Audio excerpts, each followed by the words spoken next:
திமுகவோட கூட்டணி கட்சிகள் அத்தனை பேரும் வரும் தேர்தலில் மக்களால் தூக்கி எறியப்படுவார்கள். திமுக கூட ஜெயிக்கும்.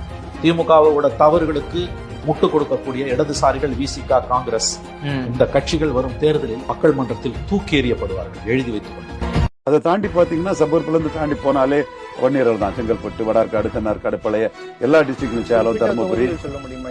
40 தொகுதி 50 தொகுதி? ஐயோ 50-40 ரொம்ப கம்மி தம்பி. நீங்க திருச்சிக்கு வடக்க அவங்க எக்கச்சக்கம் தம்பி. அது நம்ம நியாயமா பேசணும். அது அவங்களுக்கு கம்பேரிட்டிவாட்டே இல்ல எந்த ஜாதியும். சிங்கிள் லார்ஜஸ்ட் கம்யூனிட்டினா அவங்க தான். நீ என் இடத்துல இருந்து பாரு, நீ வெளியே இருந்து பார்த்து பேசாத. நான் என்ன கஷ்டப்படுறேன்னு எனக்கு மட்டும்தான் தெரியும். நீ ஏன் இடத்துக்கு வந்து உட்காந்து நீ ராவா கமெண்ட் அடிச்சுட்டு போயிருவ. ஆனா அந்த கமெண்ட்டுக்கான வழி உனக்கு என்னன்னு தெரியுமா? உனக்கு அது வந்தாதான் தெரியும் இல்லையா? சோ அதனால எனக்கு இதை பத்தி கவலை கிடையாது. ஒரு பீரியட்ல இருந்துச்சு, ஒரு மாதிரி என்னடா இப்படி இருக்கு அப்படி இப்படின்ட்டு டிஜெக்டடா இருந்தேன். தூக்கி போடு, உனக்குன்னு ஒரு லைஃப் இருக்கு, வரும்.